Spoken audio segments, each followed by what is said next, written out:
বেশ কিছুদিন কোনো ভিডিও দিতে পারিনি কিছু সমস্যার কারণে। আজকে বানাবো চিংড়ি মাছের মালাইকারি।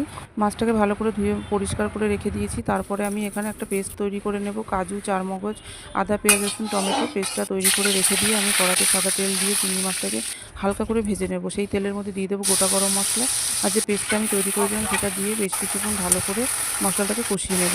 মশলাটা কষে যাওয়ার পরে তার মধ্যে দিয়ে দেবো আমি 1 চামচ লঙ্কার গুঁড়ো, 1 চামচ হলুদ গুঁড়ো, নুন দিয়ে আবার মশলাটা কিছুক্ষণ কষিয়ে নেবার পরে আমি দিয়ে দেবো ওখানে প্রয়োজন অনুযায়ী দুধ দিয়ে বেশ কিছুক্ষণ ফুটিয়ে নেবার পরে যখন ফুটে যাবে তখন আমি সব চিংড়ি মাছগুলো দিয়ে দেবো।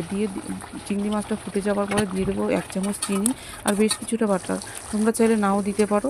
তারপরে আমি ঢাকা দিয়ে দেবো। ঢাকা দিয়ে 5 মিনিট রেখে দেওয়ার পরে দেখো আমার রেডি হয়ে গেছে চিংড়ি মাছের মালাইকারি। যদি ভিডিওটি ভালো লেগে থাকে লাইক, কমেন্ট, শেয়ার এবং চ্যানেলটিকে সাবস্ক্রাইব করো। জি, কেমন আছে?